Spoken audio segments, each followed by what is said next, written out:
Selamat siang semuanya. Selamat siang. Shalom. Wassalamualaikum warahmatullahi wabarakatuh. Shalom. Jadi hari ini kita mau ada wawancara sama narasumber kita, Patrick Jason namanya ya. Ya, terima kasih sudah menyediakan waktu untuk wawancara sama kami. Jadi hari ini mau nanya-nanya, mau ngobrol aja tentang apa kan mungkin boleh jawab kan? Mau ngobrol tentang apa? Tentang karir di aktuari. Sebelumnya mungkin Ko Patrick bisa perkenalan singkat dulu.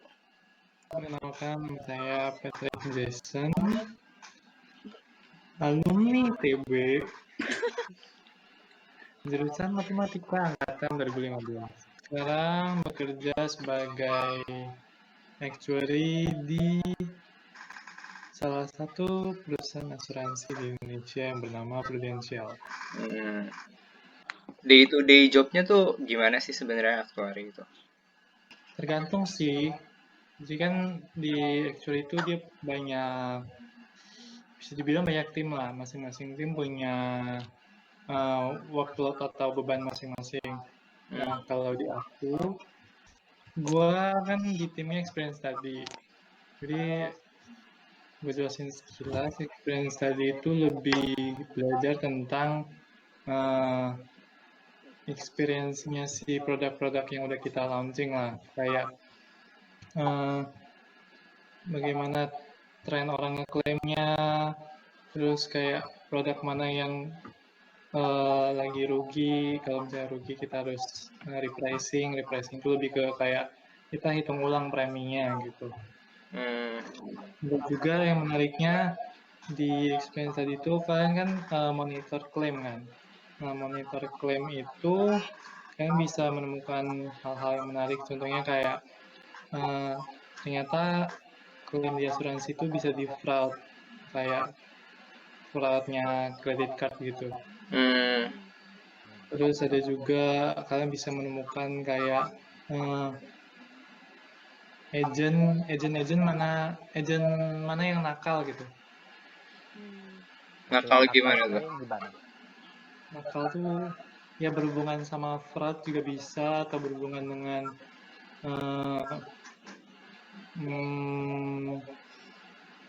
berhubungan sama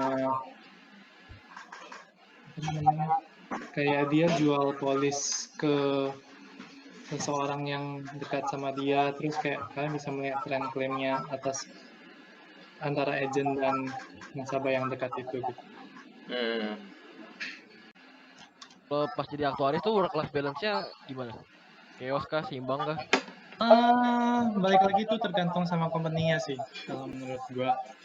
Kalau di company yang gede ya, contohnya kayak Prudential, Manulife, AIA atau Allianz gitu, itu work life balance-nya nggak balance sih.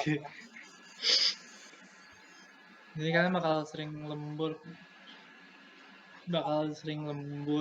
pun. Jadi kalau gue di Prudential dia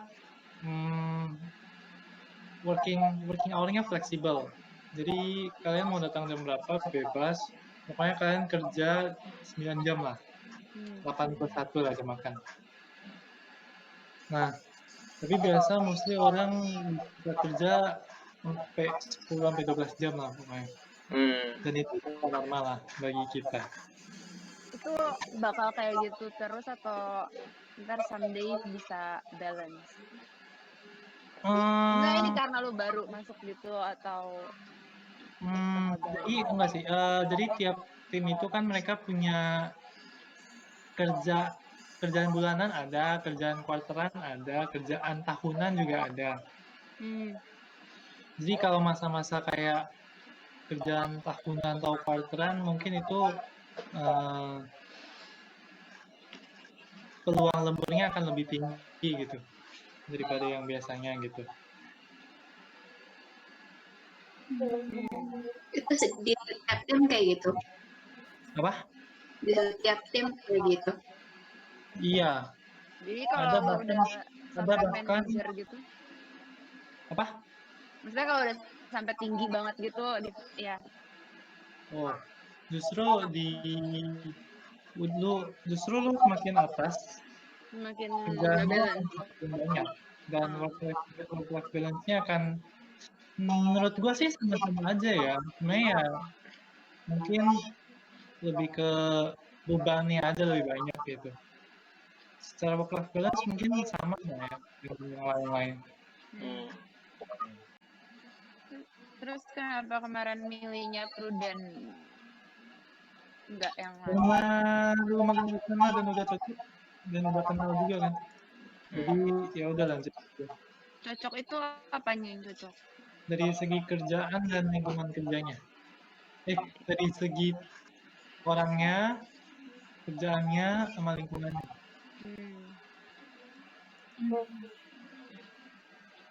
Pas magang sama full time ada bedanya nggak sih? Apa? Pas magang sama full time tuh ada bedanya nggak? Selain jam kerja ya maksudnya. Jam kerja mah sama, magang aja bisa Sama ya? berdua. Oh, Beda atau enggak? Menurut gua sih dari segi kerjaan sama ya, kalian bakal dikasih exposure yang sama. Semuanya mungkin tanggung jawabnya yang berbeda. Kalau pas full time kan berarti apapun yang kalian kerjain tanggung jawabnya di kalian. Kalau pas magang tanggung jawabnya itu masih di bos kalian gitu. Mental kalian lah. Terus kalau di situ career path-nya gimana? Ya karir path sebagai actuary ya kalian ujian aja terus. Kalau di actuaries lulus berapa ujian? Ya minimal 2 atau 3 lah. Kalau lebih banyak kayak misalnya lebih dari 3, misalnya udah lulus 5, itu lebih baik artinya gimana? Misalnya mungkin gajinya lebih tinggi atau peluang terimanya lebih tinggi doang.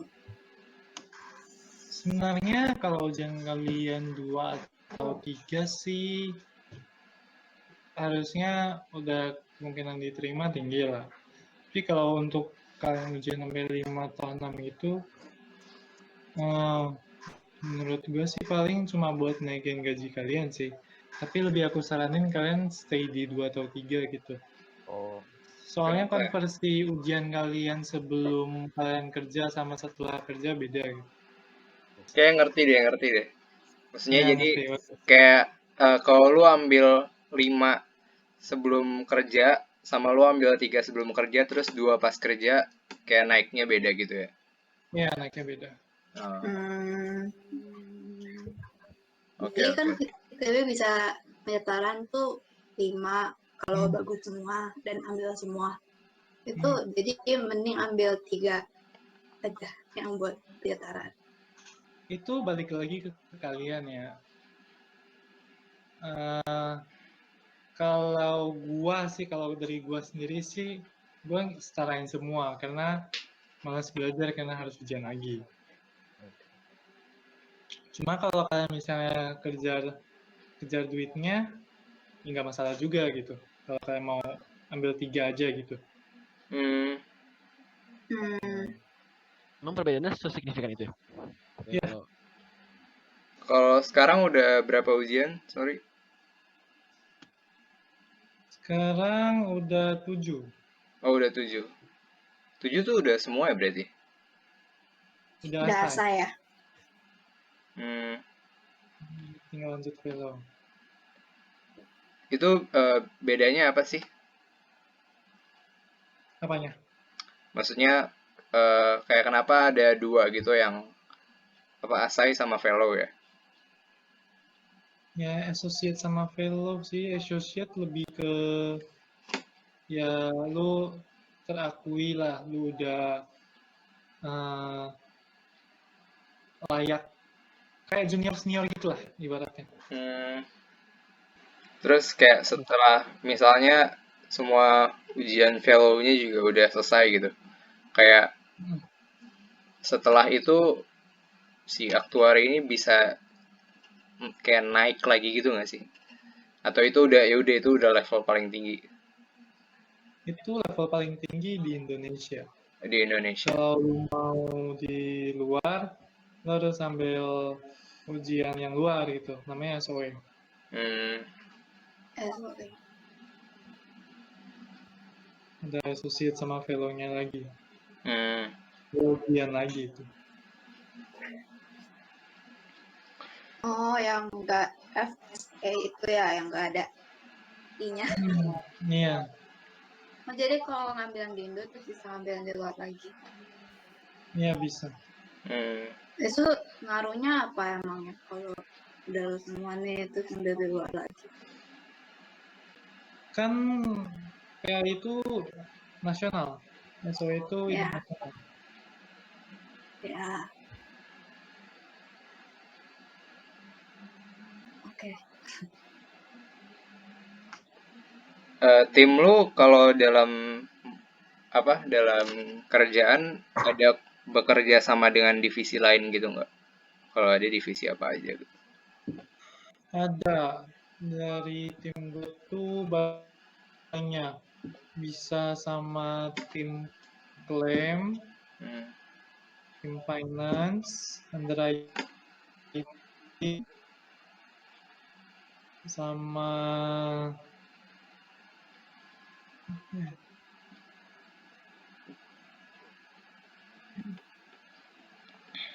sama yang lain juga sih, banyak sih, sama tim-tim actuary yang lain juga iya. Tapi tim aku paling sering ini sih berinteraksi dengan departemen lain lah pokoknya.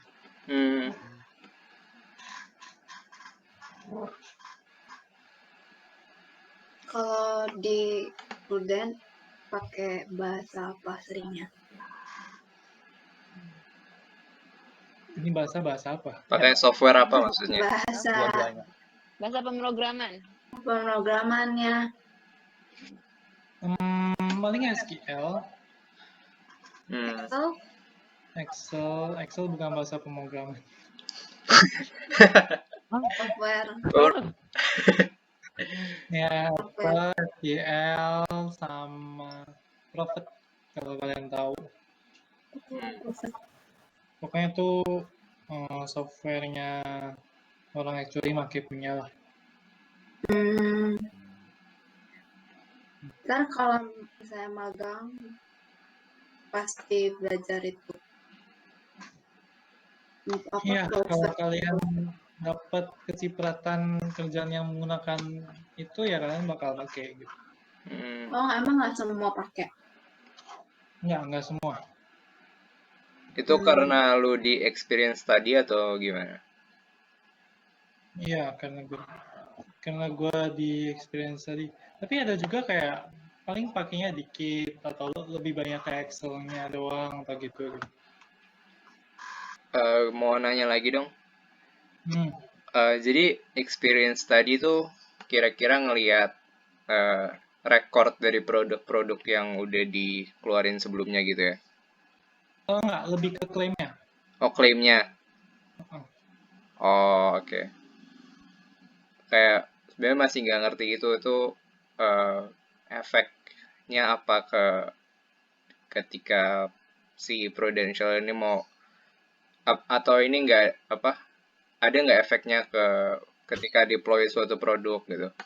Oh ya, ada kayak misalnya aku kasih satu contoh deh. Misalnya kita ada produk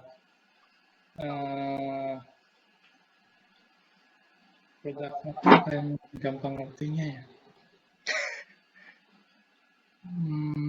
Kanker. Kalau yang kena kanker kalian bakal dibayarin sebesar UP yang udah ditetapkan di awal gitu. Let's say kanker ya.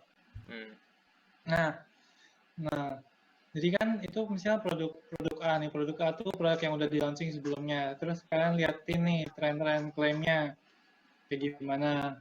Kayak tren klaim tuh bisa lihat dari gender, bisa lihat dari umur, bisa lihat dari pekerjaan, bisa dari